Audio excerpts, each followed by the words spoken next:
Bueno, sean bienvenidos una vez más a este humilde canal. En esta ocasión vamos a estar revisando lo que acontece en el capítulo 2 del ingreso a Psicología de la UNC. En este caso vamos a revisar fundamentalmente cuáles son las áreas de la psicología y cuáles son estas áreas emergentes que están apareciendo en los últimos años que hacen que una misma disciplina, una misma ciencia esté compuesta por diferentes segmentos que tampoco que son tan taxativos, digamos, no son tan eh, cuadrados a la hora de cerrarse, sino que más bien siempre hay una mezcla, pero se han ido dividiendo en dichas áreas. Las áreas principales son 6, que está el área clínica, el área laboral, educacional, criminológica o el área forense, el área jurídica, perdón. Luego está el área social y el área sanitaria, que es la última en incorporarse en estas 6. ¿Por qué son estas áreas, estas 6 áreas las principales? Porque están enmarcadas en la ley 7106, si no me equivoco, y luego hay otras áreas que están ganando notoriedad en los últimos años. Pero antes de abordar esto, me parece importante recapitular el concepto área que se describe. ¿A qué hace referencia con el área? ¿Qué es un área? Bien, vamos a tomar textualmente el texto de Juaneu y Baiman. El concepto de área hace referencia a un espacio delimitado, pero en psicología esa delimitación es geográfica, sino que responde a características de la psicología en general y a las necesidades sociales emergentes. Entonces, una cita textual sería: un área de la psicología es una esfera de una acción específica que responde a un cúmulo suficiente de conocimientos con una demanda social instaurada que la legitima, delimitando objetos y poblaciones específicos. Entonces, para que un área sea reconocida como dentro de la psicología tiene que haber dos conceptos básicos. Por un lado, una acumulación de conocimiento con respecto a eso. O sea, hay una investigación de años y años atrás de distintas abordajes teóricos que han conseguido tener ese conocimiento disponible, y por otro lado una necesidad de la sociedad en el momento histórico, en el contexto en el que se encuentra. Entonces estas dos son, son los requisitos para que un área sea considerada como tal. Entonces, como por ejemplo, ya habíamos retomado en la primera unidad que en psicología en Argentina la creación de las facultades estaba acompañada por una fuerte influencia por las orientaciones laborales, digamos, las fábricas y sobre todo la milicia había instaurado la necesidad de que profesionales orienten en cuanto a capacidades de cada persona a ciertos puestos o a ciertos trabajos, y eso generó que haya institutos que promocionan esta disciplina en particular. Luego, con la creación de las facultades en Argentina, había una gran influencia por estudiar lo que sería clínica, sobre todo por una influencia psicoanalítica. Había una necesidad y una acumulación de conocimientos que generan ese área específica. Bueno, comenzamos con el primer área, la primera área de esta disciplina. Vamos a arrancar por la más conocida, la más popular y por la cual se nos asocia más a nosotros los psicólogos, que es el área clínica. Para arrancar me gustaría comentar los dos hitos fundacionales que tiene este área. Por un lado, del lado de Estados Unidos, aparece Lightmer Whitmer, que es el creador, o se considera el fundador de la psicología clínica, ya que abrió la primer clínica de psicología a la hora de abordar problemas de aprendizaje en estudiantes. Y por otro lado tenemos el origen o el hito de la creación del psicoanálisis por parte de Sigmund Freud con los estudios de la histeria. También dentro de estos hitos tenemos las primeras herramientas, los primeros test de personalidad que permitían evaluar cualidades de la inteligencia o de aspectos propios de la conducta humana. Tenemos figuras como James Cattell y Alfred Binet. Y también surgen las primeras test de personalidad y las técnicas proyectivas como el test de Rorschach. Estas de a poco van a irse introduciendo. Y también hay que destacar, por supuesto, el impacto que tienen las guerras mundiales y todo el contexto que ya hemos abordado en videos anteriores. Dentro de las funciones del psicólogo clínico podemos dividirlas primero en la cuestión del diagnóstico y de la evaluación. Aquí aparecen distintas tradiciones que caben destacar, como las tradiciones psicométricas, que se preocupan más por un conocimiento y una investigación más de orden cuantitativo, y otras como las proyectivas que tienen un abordaje de una escuela distinta. Acá aparece el test de Rorschach, el test del hombre, árbol y casa, que por ahí les suena de verlo en algún lado o del área laboral. Después tenemos distintas tradiciones de evaluación, como puede ser una evaluación neuropsicológica o una evaluación conductual, que se van a asociar más a las psicoterapias de la segunda y tercera ola. Y también encontramos los manuales diagnósticos como el DSM y el CIE. Luego, dentro de las funciones de la psicología clínica, tenemos la psicoterapia, que es esta tecnología, esta relación entre un profesional y un consultante que se basa en una teoría formal. Para su práctica es muy necesaria la relación terapéutica, el vínculo que se origina. Por supuesto, esta tiene varios formatos, no solamente el individual, que por ahí es la que más se la asocia, sino también grupales, familiares, de pareja, etc. Con distintos enfoques, como puede ser el psicoanalítico, el cognitivo-conductual, el sistémico, el gestáltico, muchos enfoques que van a ir viendo a lo largo de la carrera. Luego, dentro de estas funciones, habíamos mencionado la evaluación y el diagnóstico, la psicoterapia, y en los textos también se incluye lo que tiene que ver con la orientación y el consejo psicológico, que no llega a ser como una relación terapéutica, sino más bien una ayuda más puntual, si se la quiere. Podríamos resumirlo para no extendernos.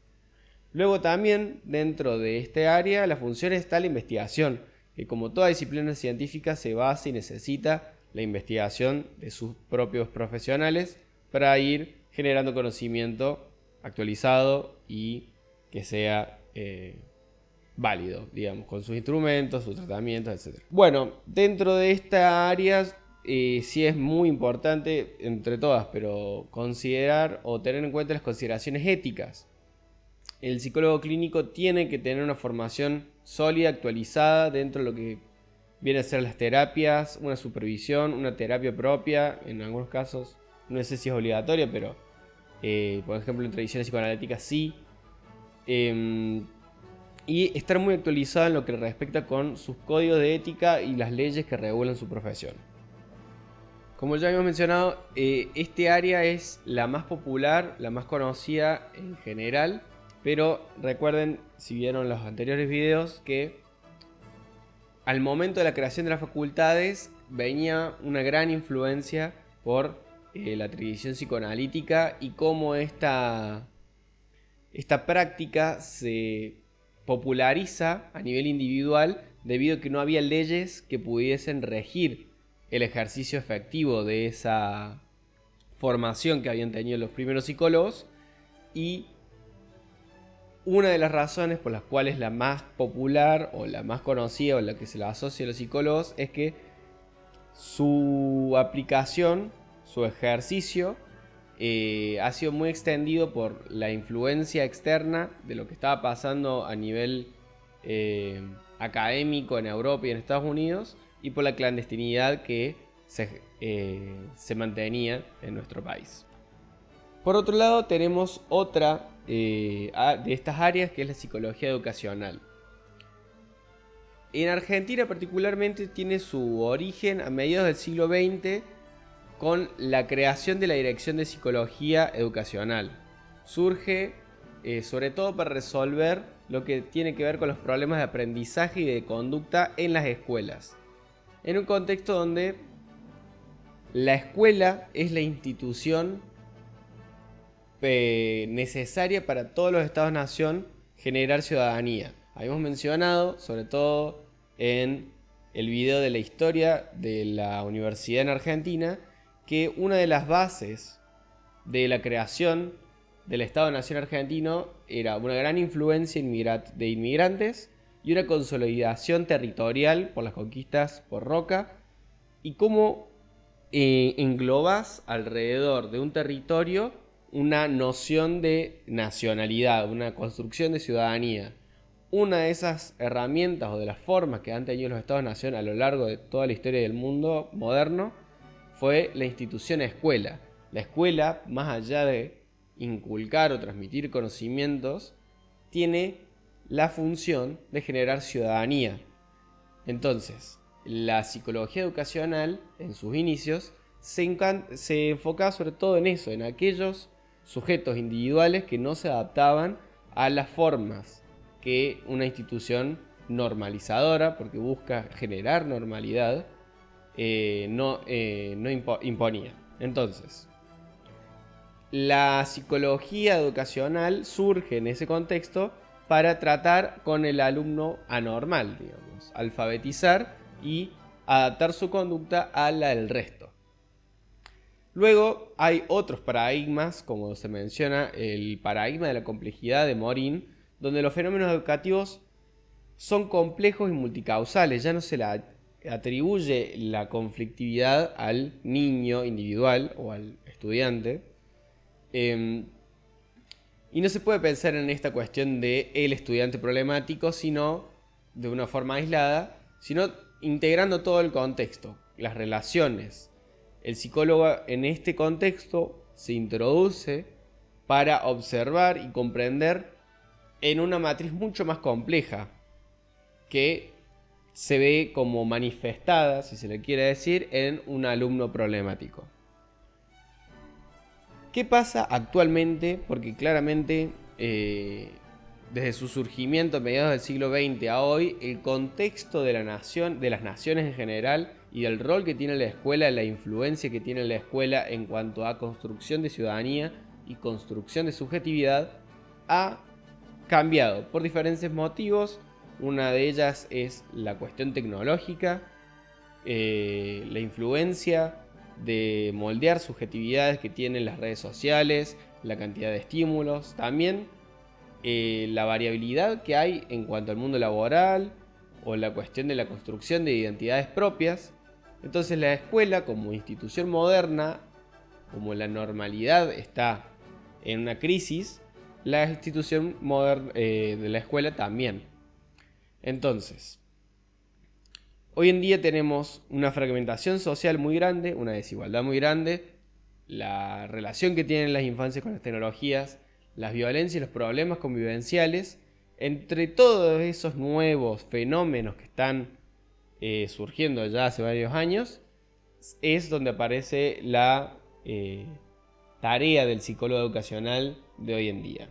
Dentro de las funciones, en el texto se mencionan 3 grandes funciones que, bueno, están bien para tener una delimitación, pero sigue siendo una reducción. Por un lado tenemos la asistencia, luego la prevención y promoción, y luego la investigación. Dentro de la asistencia se trabaja sobre todo con el seguimiento de trayectorias escolares. Hoy es muy común que las trayectorias escolares no sean una cuestión lineal, una cuestión donde todos tienen que respetar la norma y uno tiene que saber trabajar entre no seguir buscando la normalidad y tener esa actitud más normalizante. Y también la cuestión de los procesos de inclusión escolar. Antes se hablaba más de integración, de justamente ese alumno problemático, integrarlo a la matriz que funciona. Hoy en día se habla de inclusión porque se trabaja desde una mirada mucho más, si se quiere decir, empática, pero articulada con todos los agentes que conlleva esa situación específica. Y aquí se encuentra lo que conocemos como orientación vocacional y ocupacional también. Luego, en la parte de prevención y promoción, se relaciona con la promoción de con la convivencia escolar, la construcción de legalidades, que lo menciona Silvia Bleichmar, el abordaje de la educación sexual integral, la ESI hoy en día, la prevención de consumos problemáticos, entre otras problemáticas que se tiene noción. ¿Cómo se tiene noción de estas cuestiones y cómo se elaboran planes o se trabaja? Gracias a la investigación, que una vez más, esto es una ciencia y necesita de investigación para comprender nuevos fenómenos y cómo abordarlos. Dentro del texto se menciona el Observatorio de Aprendizaje y sus vicisitudes de la UNEC. Y más que nada eso. Un gato. Vamos a pasar con otra área de la psicología. En este caso vamos a hablar sobre el área de la psicología del trabajo y las organizaciones. Vamos a tomar, por supuesto, el texto de Di Paola Naranjo. Y vamos a partir de la definición de trabajo que se extrae de la Garza de Toledo. El trabajo es una actividad humana que produce transformación tanto del objeto como del sujeto que trabaja. Es una construcción social, no es algo fijo. Entonces, el trabajo en sí mismo, definirlo ahora no me voy a preocupar tanto porque van a tener tiempo, pero es una actividad humana de las sociedades que ha ido mutando y vamos a centrarnos sobre todo en la mutación de esta actividad, sobre todo del siglo XX, que es donde surge esta disciplina, y cómo hoy en día trabaja el psicólogo del trabajo de las organizaciones. Dentro del texto se mencionan conceptos básicos del mundo del trabajo que seguramente ya hayan visto. Por ejemplo, están los modelos de productivos y el impacto que tienen estos modelos en las sociedades y en las subjetividades. Por ejemplo, se menciona el modelo taylorista, que justamente después de la revolución industrial se genera una nueva matriz social, nuevas relaciones, y cómo esta división de tareas del trabajo, la estandarización y el control de estas tareas, plantea como esta cuestión de la fábrica como el ser humano formando parte de estos engranajes de una gran fábrica donde el trabajador es una pieza más de la maquinaria. Esto se termina, no sé si termina de profundizar, pero se profundiza, se elabora más con el modelo conocido como Fordista, debido a que se incluye en esta gran máquina la línea de ensamblaje, donde cada uno tenía una sola tarea y la matriz productiva aumentó en gran escala y con eso los modelos de consumo. Luego pasamos a un modelo toyotista que más o menos se plantea, se lo sitúa en la década del 60, en un contexto de un mercado mucho más globalizado, mucho más flexible, donde antes se buscaba una optimización de un mismo producto a gran escala, entonces era mucha producción de un mismo producto. Hoy en día se busca más que nada una producción que no sobre, que se adapte a necesidades cada vez más cambiantes y cada vez más globalizadas, donde un mercado ya no es una fábrica y sus alrededores, sino hoy en día vos pedís en Mercado Libre o de una página china o lo que sea y te llega procesos globales que dificultan la formación o la concepción que tiene un trabajador dentro de una sociedad. Un trabajador antes tenía un lugar más estable, uno se dedicaba a una sola cosa por lo general, o tenía conocimientos que se transmitían dentro de una familia o dentro de un barrio o un pueblo. Hoy en día tenemos una identidad laboral mucho más flexibilizada. Hoy en día es muy raro encontrar una persona que trabaje de una sola cosa y que se identifique con algo más concreto, y con esto, asociado con cambios, por ejemplo, de la escuela, las subjetividades van modificándose. Dentro del rol del psicólogo, en el texto habla sobre una evolución donde sus comienzos, como ya hemos mencionado en videos anteriores, tiene un valor desde la aplicación de los test psicotécnicos, ya que se buscaba una persona adecuada para X trabajo. Luego se interesó en investigaciones donde se asociaba la motivación, las actitudes entre los grupos, la calidad de vida laboral. Y hoy en día se trabaja principalmente desde la psicología del trabajo de las organizaciones, ya que implica diversos niveles de análisis. Por un lado está la relación del ser humano con la tarea en sí misma, luego la relación del ser humano o el sujeto con esa organización productiva o ese área, como esa matriz laboral, y luego las relaciones interpersonales dentro de esta estructura organizacional. Dentro de las funciones más específicas, uno entiende o lo tiene más a mano la cuestión de los recursos humanos en empresas, esta cuestión de la selección, la capacitación, de la evaluación del desempeño, del análisis de los puestos, de consultorías, pero también se puede trabajar desde una cuestión más externa o un análisis más de las organizaciones en general, no tanto del trabajador puntualmente. Y bueno, también se trabaja en organizaciones de orden público, etc. Vamos a dejarlo así, yo creo que más o menos se entendió. Luego esta ya sería la cuarta área que mencionamos, es la que hace referencia con la psicología jurídica o forense, dependiendo de... en el texto aparece una división entre términos. Dentro de lo que vamos a hablar, básicamente va a hablar sobre la psicología relacionada al derecho y cómo interviene el psicólogo en el ámbito legal. Por un lado está la psicología jurídica, que es el término más usado para hablar de este área en general, que es el área jurídico-legal. Y luego está la psicología forense, que es una subárea que se refería específicamente a la aplicación práctica para auxiliar a los tribunales de justicia a través de realizar peritajes, informes judiciales, etc.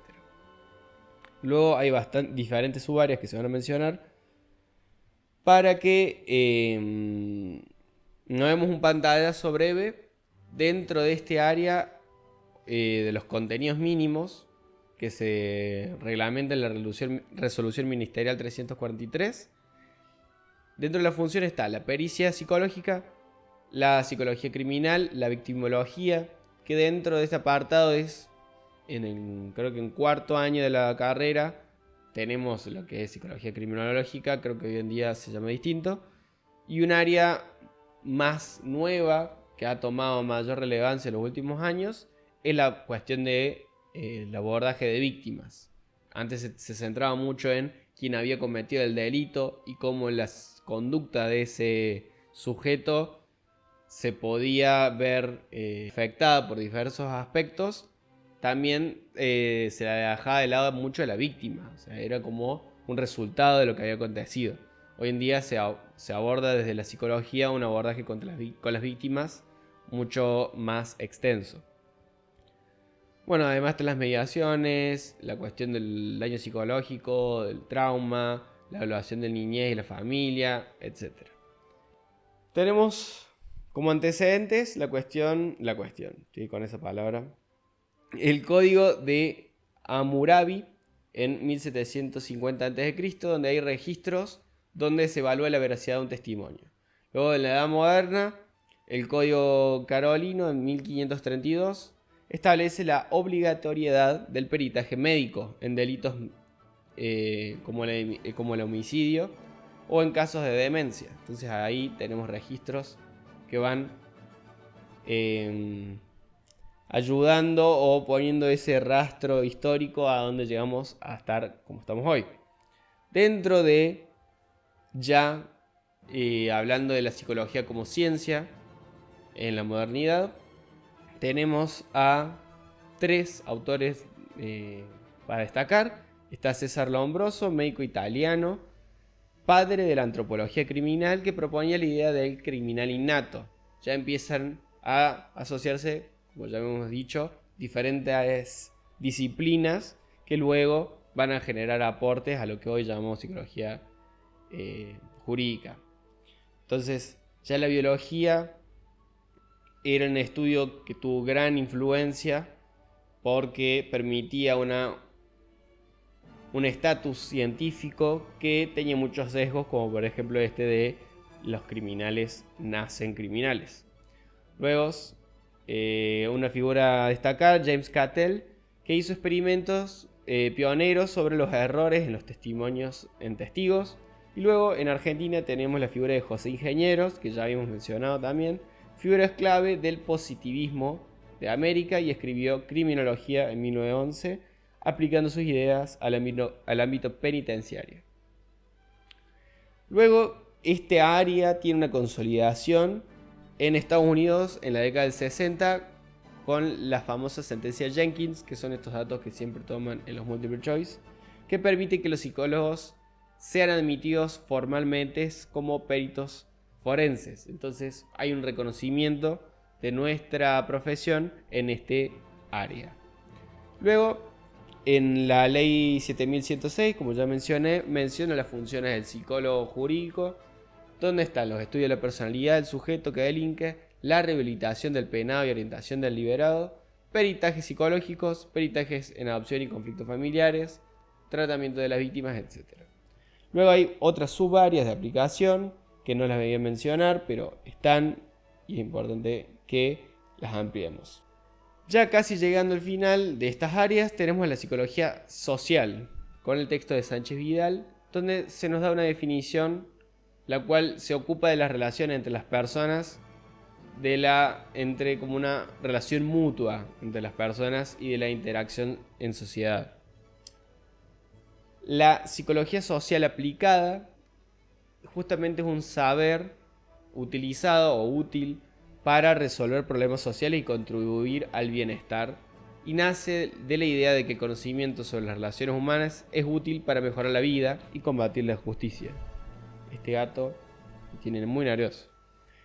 Luego hay algo que se menciona que es muy importante, que es la crisis de la psicología social, ya que en sus inicios se centraba en el comportamiento de las masas y para entender a profundidad cuáles eran esas actitudes, esos comportamientos de los grupos y cómo se podían generar cambios para vivir de una manera más cohesiva en sociedad.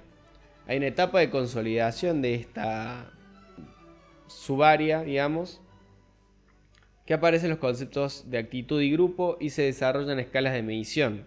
Una figura muy importante a destacar es la de Kurt Lewin, que es un alemán que emigra de la Alemania nazi a Estados Unidos y promueve la investigación-acción.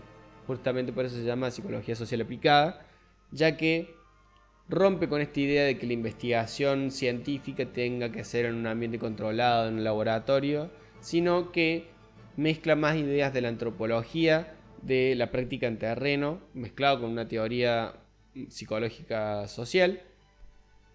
A lo que iba con esto era la cuestión de la crisis. ¿Por qué se da una crisis de la psicología social más o menos entre 1965 y 1980? Vamos a mencionar cuestiones internas y cuestiones externas. Por un lado, se cuestiona la validez de los experimentos de laboratorios, como ya había mencionado, y que esos resultados en laboratorio en ambientes controlados no se podían generalizar a otros ámbitos, y que la metodología experimental era acusada por producir información irrelevante, que solamente era útil en ese aspecto. Y también menciona causas externas, dentro de las cuales se menciona la crisis reactiva de la corriente aplicada, donde autores como Miller llamaban a regalar la psicología a la sociedad. Se propone justamente pasar del laboratorio de ambientes controlados al campo, al terreno. Dentro de la psicología social hay conceptos claves que se mencionan, como el de interacción, relación e influencia. Luego el enfoque psicosocial de Deutsch, no sé cómo se menciona. Y los niveles de interacción de Fisher. Más o menos este es un pantallazo muy breve, por supuesto, pero más o menos para que tengan como herramienta de repaso. Luego vamos a ir con nuestra última área consolidada o reconocida legalmente, que es la psicología sanitaria. Aquí tenemos el texto de Safocarda. ¿Y por qué surge al final o por qué es la última área que se incorpora dentro de la matriz legal? Ya que, como habíamos mencionado, para que un área se consolide tiene que haber, por un lado, una acumulación de conocimiento y por otro lado, una demanda social. En Argentina surge en un contexto específico como una necesidad local que se diferencia de la psicología de la salud norteamericana. En el texto se mencionan como 4 razones o situaciones que justifican el surgimiento de este área. Por un lado, la naturaleza sociocultural, psicosociocultural de los problemas de salud. Las enfermedades actuales, cardiovasculares, estrés, como problemas de adicciones, dependen fundamentalmente de los estilos de vida y de las condiciones del ambiente, y no es una cuestión biológica individual, no es que una persona tiene problemas porque nació así o porque individualmente uno va tomando decisiones que lo guían a tener problemas, sino que son matices complejas que dependen de un entramado dentro de los cuales el sistema sanitario tiene un lugar, la forma de trabajo tiene un lugar, la forma de educación tiene un lugar. Entonces la psicología sanitaria específicamente va a los problemas de salud que se asocian con la vida cotidiana en la vida pública, los sistemas de salud y, como vamos a ver, un cuestionamiento sobre una visión sesgada y reduccionista de la salud. Entonces, primero tenemos la naturaleza psicosociocultural de los problemas de salud, luego vamos a tener el sistema de salud fragmentado que tiene Argentina, ya que en Argentina tiene un sistema de salud dividido en 3 subsistemas, si se quiere decir, donde está el público, el privado y el de la seguridad social. Todos estos trabajan de una manera independiente, pero no a la vez, donde se tiene que gestionar y planificar y tener una noción de la epidemiología de la salud de una población. Entonces, esa es la parte de una necesidad donde hay un sistema fragmentado. Por otro lado, una formación reduccionista sobre lo que es salud.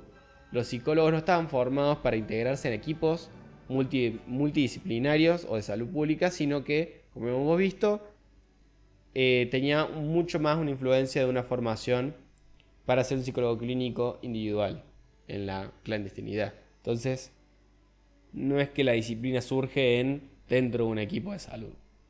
Entonces se necesitaba formar psicólogos que pudiesen trabajar con médicos, enfermeros, trabajadores sociales, nutricionistas, etc.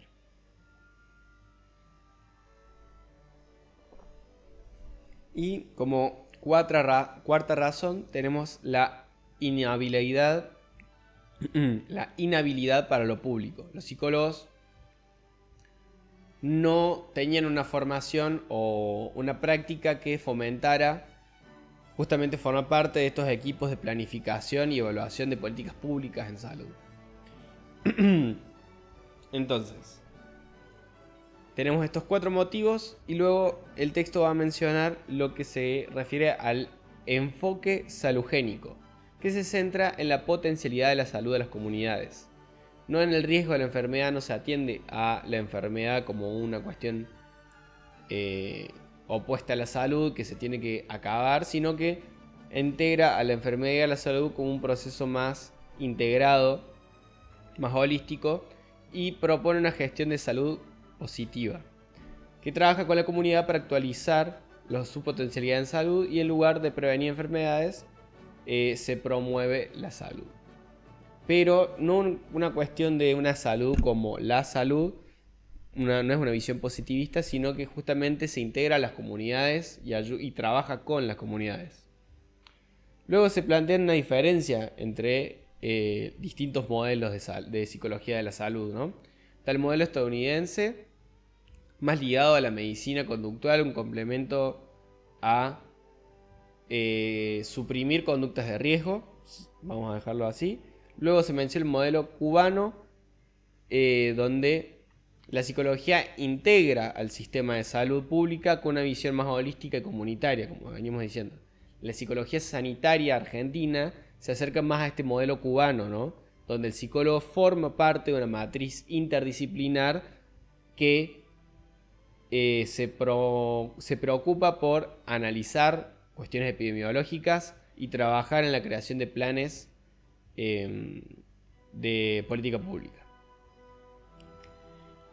Entonces, el perfil del psicólogo sanitarista es, por un lado, un psicólogo formado en psicología social, comunitaria y de la salud.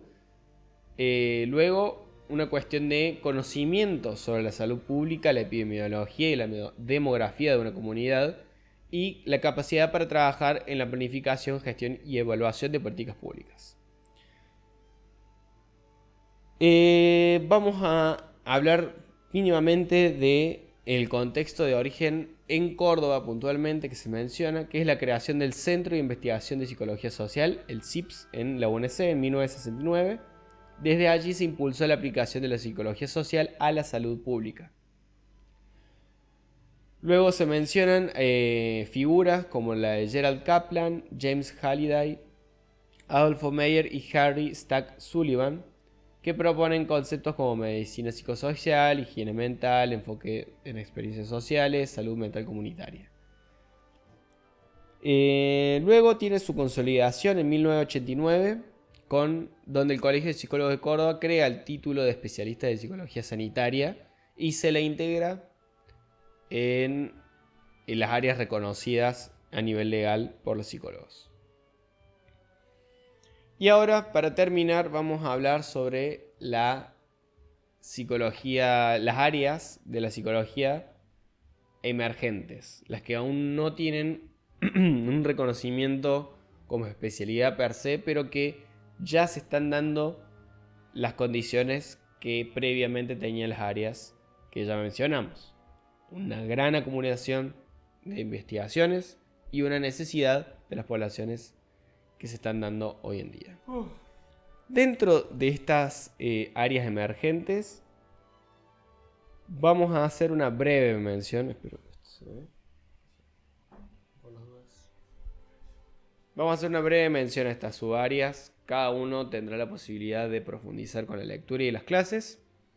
Vamos a mencionar la psicología aplicada al deporte y al ejercicio físico, donde se menciona que hay como una doble pertenencia.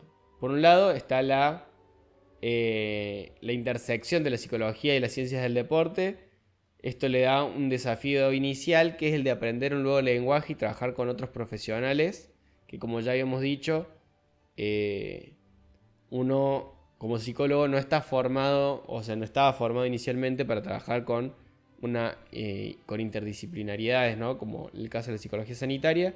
Con el caso del mundo del deporte también trabajas con un mundo nuevo para la disciplina.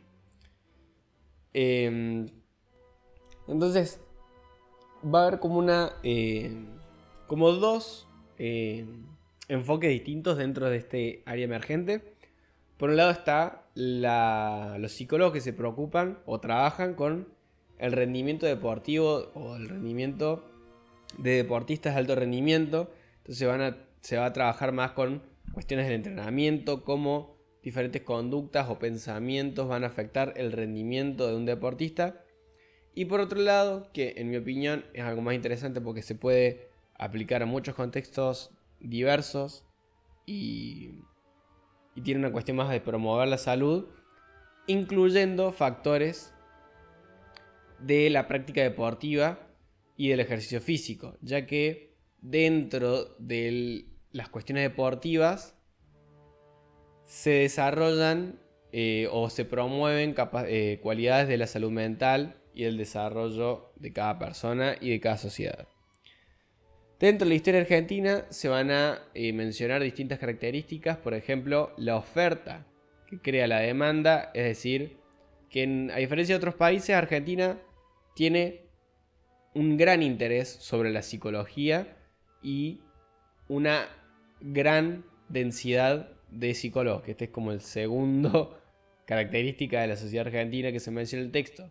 Hay una gran cantidad de psicólogos, entonces hay una gran cantidad de diversidad dentro de lo que conlleva ser psicólogo. Hay muchos profesionales que se le interesan diversas cuestiones que exceden a la psicología y en Argentina tenemos tantos que tenemos profesionales que se integran mucho, se interesan mucho por este aspecto. Y luego está la importancia clínica y psicoanalítica, que se lo menciona porque es como un diferencial que le da al psicólogo que trabaja con el deporte con el coaching, ya que se le agrega como una cuestión más profunda de que el psicólogo tiene un entendimiento mayor de lo que conlleva el momento del deporte o un conocimiento más amplio que la figura del coach. Luego en el texto se mencionan periodos, que está como una cuestión más prehistórica, que es donde están las primeras evaluaciones, que fue hasta el 1965. Luego un acercamiento de entre 1965 y 1988, que se menciona intervenciones aisladas, muchas desde el psicoanálisis, pero hay una falta de formación específica en este nicho. Y luego se menciona del 1989 hasta la actualidad una etapa que se denomina asociacionismo, que surgen asociaciones como la ASAPAD y la APDA, y se crea el Departamento de Psicología del Deporte en la CENARD, que aparecen los primeros posgrados y la producción científica local empieza a crecer. Dentro de las funciones y ámbitos del psicólogo en el área del deporte está la evaluación y el diagnóstico, el asesoramiento, la intervención y diferentes ámbitos como la iniciación del deporte, el alto rendimiento, el deporte adaptado, el deporte de ocio, la salud, etc. Dentro del texto se mencionan desafíos como es la de consolidar esta especialidad, desarrollar modelos teóricos propios en un contexto deportivo argentino, no solamente importar conocimiento, sino generarlo, y regular el ejercicio profesional para evitar el intrusismo o fortalecer la investigación local. Bueno, ya estamos terminando.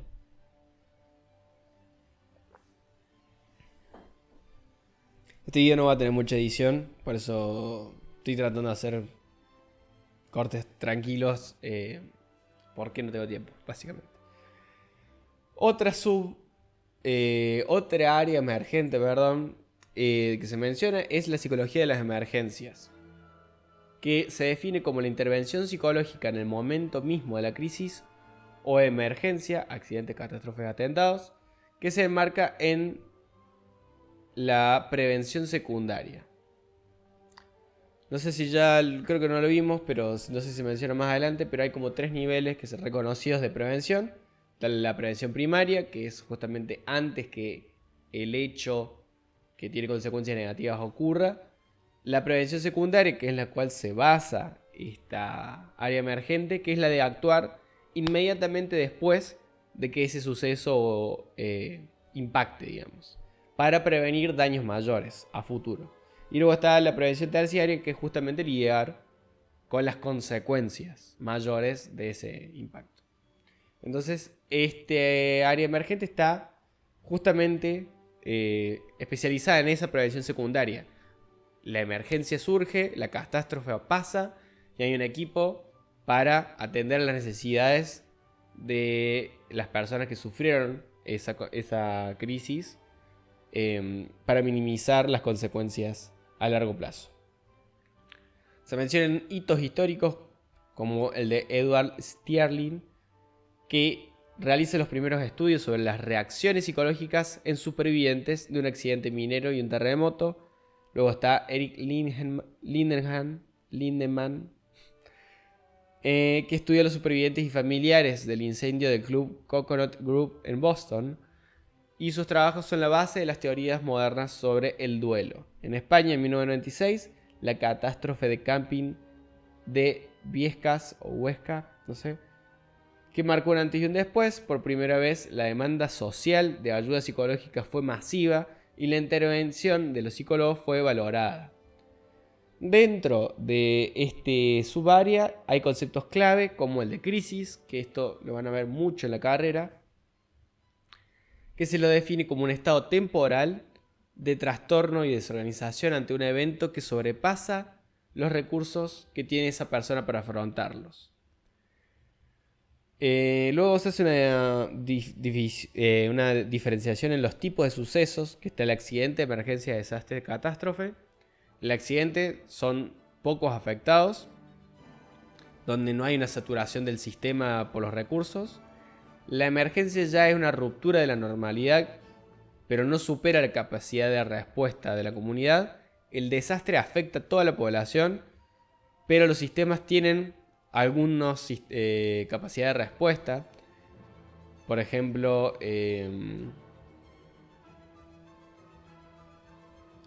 acá en Córdoba pasó, no me acuerdo en qué año, fue hace muchos años, una inundación muy grave, que lo mencionaba, bueno, nuestra vicedecana, la docente Rossi, que trabaja con psicología de la emergencia de las catástrofes, que estuvo en ese equipo. Y bueno, la catástrofe es cuando se desborda completamente los medios de la comunidad y requiere una ayuda externa, como puede ser un tsunami, un terremoto, etc. Bueno, no me voy a extender mucho más porque ya está quedando un video muy largo. Dentro de otra subárea de estas áreas emergentes está la ciberpsicología, definida como un campo interdisciplinario que estudia los fenómenos psicológicos que surgen de la interacción entre los seres humanos y las tecnologías digitales. Hoy en día claramente tenemos una familiarización con las nuevas tecnologías, pero como disciplina científica tenemos mucho por recorrer y tenemos investigaciones ya en curso, pero que no tienen quizás un consenso dentro de la disciplina como para ya, por ejemplo, que haya una materia en la facultad que sea ciberpsicología. Entonces, son sucesos propios de nuestro contexto actual, donde hay cambios tan rápidos que la investigación científica, por su complejidad y por su preocupación por tener ciertos estándares de calidad, siempre va quedando un poco atrás, y la formación académica también. Pero hay gente que se especializa en esto para abordar fenómenos como la adicción al internet, el impacto de los videojuegos, las cuestiones identitarias que hay en cuanto a la creación de perfiles en múltiples plataformas, fenómenos como el FOMO, el ciberacoso, las cuestiones de la realidad virtual, bueno, y las propias terapias que se manejan online hoy en día, que es algo muy común. Por supuesto que las tecnologías tienen su lado positivo, pero principalmente se tiene el desafío de ver cómo la tecnología, en este rápido avance, tiene influencia en los comportamientos de las personas y de las sociedades. Bueno, creo que vamos hasta llegar hasta acá. Hay cuestiones súper importantes que se nos van a quedar afuera dentro de este capítulo 2, como puede ser aspectos deontológicos de la ética profesional o aspectos de la ley de salud mental. No, esto lo voy a mencionar. Bueno, brevemente, la Ley Nacional de Salud Mental número 26.657 es la culminación de un proceso de muchas luchas. Esto lo tenía para un bloque más grande, pero no tengo tiempo, así que lo voy a decir ahora brevemente. La Ley de Salud Mental propone diferentes principios, por ejemplo, la definición de salud mental en el artículo 3, que es el proceso determinado por componentes históricos, socioeconómicos, culturales, biológicos, psicológicos, es una construcción social vinculada a los derechos humanos. Luego tiene la presunción de capacidad, que es algo muy importante, ya que las personas con padecimientos mentales siguen siendo un sujeto de derecho que tiene capacidades para tomar decisiones sobre su propia vida. También se incluye la cuestión del consentimiento informado, que es obligatorio para toda intervención, no importa de qué área. El abordaje interdisciplinario, las cuestiones de internación, ya que es un recurso terapéutico el último que se debe usar. Y se incluyen las adicciones, que forman parte de las políticas de salud mental. Nos quedan muchas cosas que tristemente no voy a poder abordar. Pero bueno, para cerrar brevemente, yo sé que estoy medio atrasado con los videos, porque bueno, Ya creo que están a 20 días de finalizar esto y recién vamos por la mitad. Pero simplemente esto lo hago también porque quiero animarme a hacer este tipo de contenido. Para entrar en materia, porque me gusta la docencia, porque sé que los recursos audiovisuales son importantes y porque hay formas de estudio y de aprendizaje y de enseñanza que van mutando con esto. Entonces estoy como entrando en calor, básicamente. Entonces yo sé que estos videos pueden ser largos, puede ser que yo lea mucho porque quiero mantener el ritmo, pero se me va la idea, entonces necesito una ayuda. Puede ser que no tengan tanta edición, pero si les gustó, si creen que tengo una forma de dar este tipo de contenidos que les parece interesante, los invito a que me sigan, que con el tiempo esto va a ser mejor. Todo se va a ir armando. No sé si se escucha la heladera. Tengo un gato acá y tengo calor, muchas cosas, y tengo que hacer cosas del trabajo.